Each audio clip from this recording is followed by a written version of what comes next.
This is a guest essay written by Zach Bodner, the president and CEO of the Oshman Family Jewish Community Center in Palo Alto, California.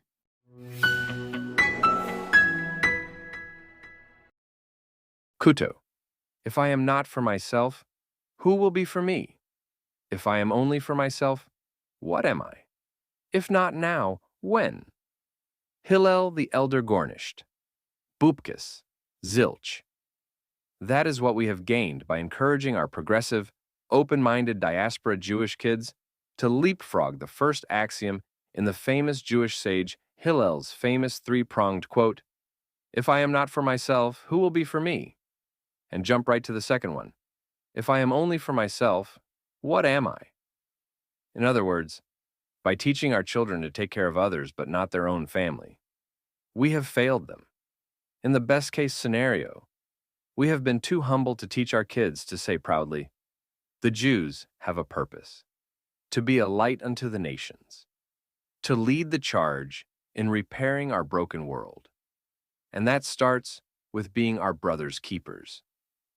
In the worst-case scenario, we have been too apologetic or too ashamed to tout our exceptionalism.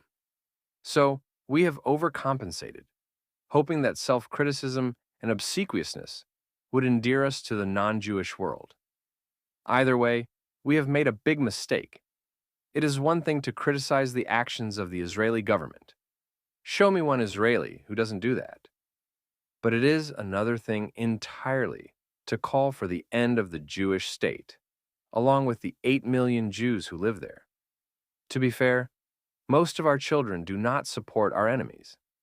In fact, many of our kids actively stand up for Jews and bravely defend Israel in the toughest places, on campus, in social media, among their peers, and they deserve our gratitude, support, and investment in their future. Investing in this group must be our priority. However, nearly a third of young Jews do not believe that saying Israel has no right to exist is anti-Semitic. These Jewish kids are writing letters to their Jewish schools and summer camps, slamming them for their Zionist brainwashing, and joining anti-Israel protests around the country. It begs the question, where did we go right and where did we go wrong? On the one hand, most of the Jewish community's collective focus must be on educating and empowering those young Jews proudly defending the Jewish people, as well as those supportive of Israel, but who feel too ill-equipped to stand up vocally. On the other hand, we must also take a hard look at ourselves and ask how we, as parents, teachers, and Jewish leaders, have failed so many in this generation. It is time for an honest and uncensored reckoning of the entire diaspora Jewish establishments, for the way we have taught Jewish peoplehood over the last 30 years.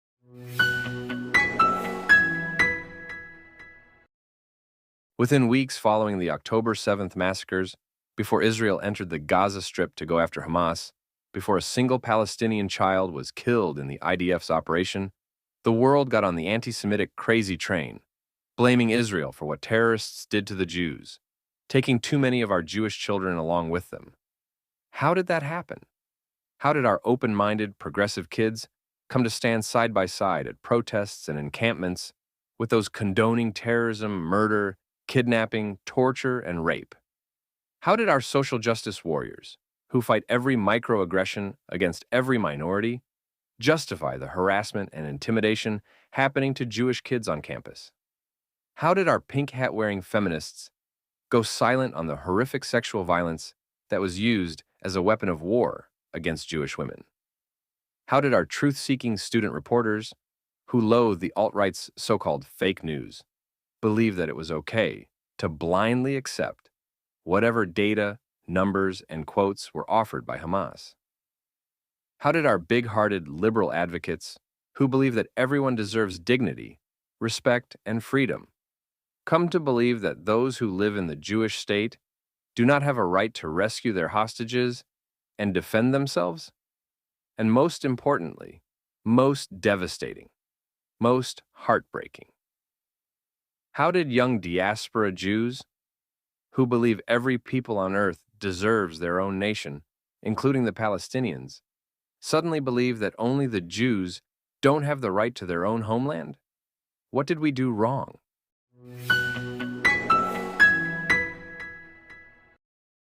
One of the most inspiring characteristics of Israelis is their willingness to speak the truth.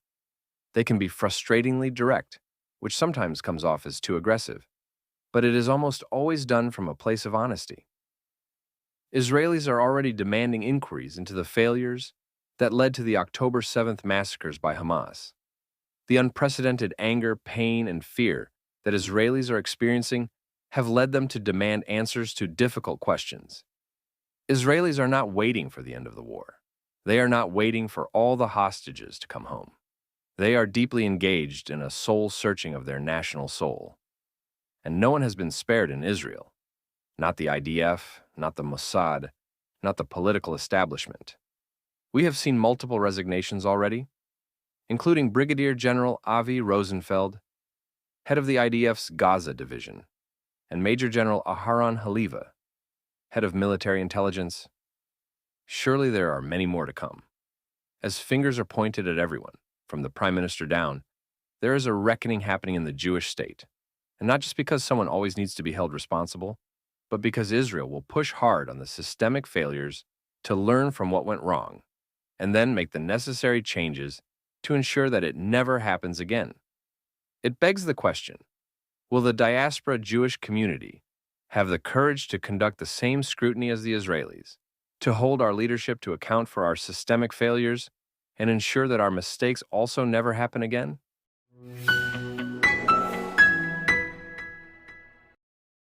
Diaspora Jews need to import some Israeli chutzpah and take ourselves to task in the same way Israelis are.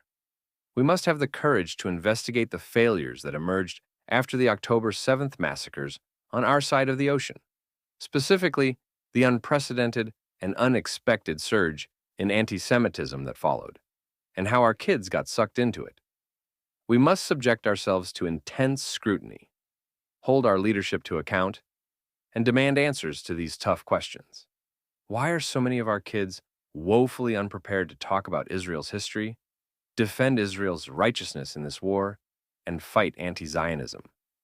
Why are so many young Jews not standing by the Jewish state in their just fight, and instead standing with protesters calling for the destruction of the Jewish state? Where was the nationally coordinated, highly organized, ready-to-launch playbook that our students could have used to defend Israel the day after October 7th? Why are so many of our kids not proud enough to stand up against virulent, vicious anti-Semitism on their own campuses? This is the first level of investigation, looking at the diaspora Jewish establishments and figuring out what went wrong in our own house. We also need to ask far-reaching questions of the mainstream establishments, such as, how did our college campuses become cesspools of anti-Semitism that exploded overnight after October 7th? Why did so many of our local elected leaders, from school boards to city councils, have trouble unequivocally condemning Jew hatred? Why did our allies in progressive circles spontaneously abandon us after years of us having their backs? How has social media become the spawning ground for a new generation of Jew haters, whose anti-Semitic virtue signaling is cool among young people? How have we allowed the curriculum being taught in places as diverse as primary schools to diversity, equality, and inclusion workshops in corporate environments, to frame the Israeli-Palestinian narrative as a biased story of indigenous, occupied people of color, Palestinians, being displaced by white, oppressor colonialists, European Jews? Jews have become interwoven into the fabric of the West's establishments, often at the highest levels of leadership. So we must examine how we have allowed the underpinnings of this Jew hatred to fester under our noses for so long.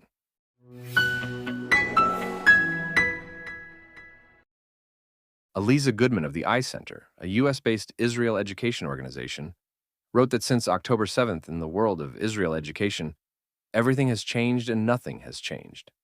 She claims that the strategy we have been employing works, but we need to do more of it.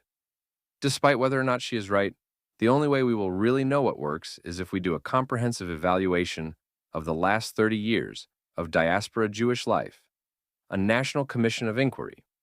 Major Jewish foundations should fund an unbiased, outside consultants to look deeply inside our Jewish ecosystem and point out our failures. A massive list of stakeholders, everyone who receives support from a major Jewish foundation, must be compelled to participate so the consultants can dive deep into what has been taught over the last 3 decades. The consultants should leave no stone unturned, investigating a broad cross-section of the Jewish landscape, from old-timers to newbies. It should include every major and minor organization, newer and more established.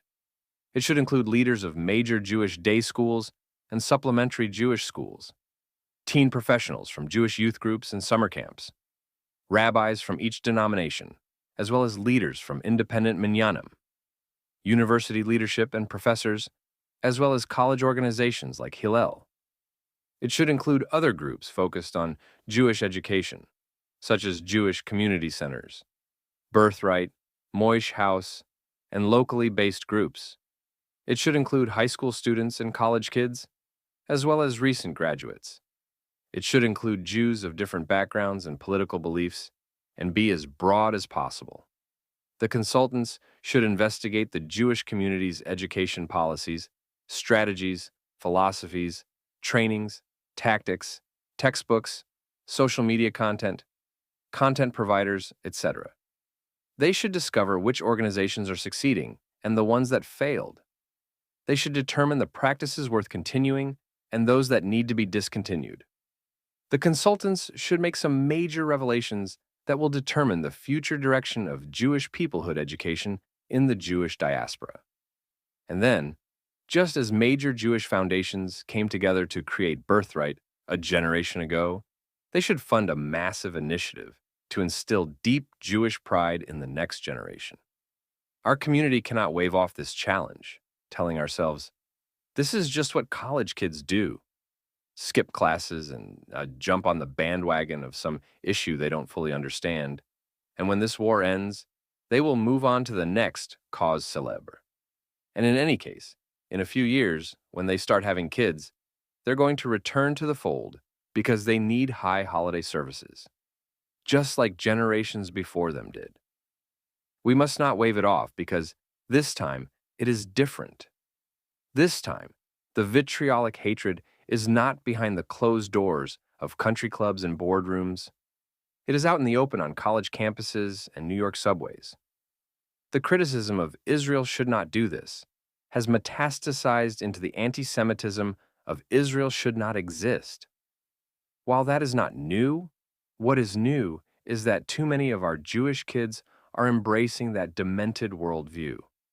I am not calling for a commission of inquiry into why Jews criticize Israel, or how far criticism should be permitted to go. That is not new. We have always been self-critical, and we always should be. Instead, I am calling for an inquiry into how anti-Semitism has spread so deeply into the hearts and minds of many young Jews, and into so many progressive circles, and how diaspora Jewish establishments have allowed that to happen. No one's ego should be spared, and no organization's legacy should be off limits. If we refuse to dig deep and to let ourselves be challenged, if we are too scared to know the answers, because it will put our reputations at risk, if we cannot handle some real truth-telling because we are concerned about protecting our organization's big budgets, then we will only fail again. After all, what is the use of having large Jewish organizations and big, beautiful buildings if we cannot do our most basic job of protecting ourselves today and securing a safer, better tomorrow for our kids? Yes, it will be hard. It will be ugly. We will uncover massive failures that will result in leaders leaving their jobs, but we must insist that it happens. When we finally engage in our own soul-searching, we must refuse to accept the response. This is just the age-old virus of anti-Semitism. It has always been there and always will be. This is just the latest incarnation of it. So there is nothing we can do. Zionism taught us there is always something we can do. Zionism is the belief that Jews hold the keys to our destiny and determine our own future. We are no longer the victims of history, We write our own history. Zionism is not just self-determination for Jews in our homeland, but self-actualization for Jews all over the world. That is the Zionism of today, modern Zionism. Just as the Israelis are undergoing a reckoning to uncover their failings, to make sure October 7th never happens again, so too must diaspora Jewish communities ensure that the post-October 7th failures never happen again here. If we do not take measures to fix our errors, then we will be bound to repeat our mistakes, and I fear that next time we may not be able to recover. To be sure, there are many in the Jewish community coming out of the woodwork to show their support for Israel and stand up against anti-Semitism. Many were there before October 7th, and many more still have emerged since then, becoming part of the surge. It must be a priority to increase our investment in that group of new Jewish warriors. But we must first start with this reckoning, so we can know which efforts succeeded in turning that group of Jews into strong, proud Zionist activists, and which efforts had the opposite effect on some in our community. By embracing this Zionist ethos of taking matters into our own hands, and by doubling down on our willingness to be self-critical, we can figure out not only where we succeeded as a community, but also where we failed. We can determine why we were not successful in teaching more of our kids that it is possible to be there for others and be there for ourselves too, as Hillel the Elder commands. With a course correction, we can increase investment in the right path forward and exponentially grow the number of Zionist Jews who are willing to be loud and proud in the next generation. We must do this now because, indeed, if not now, when?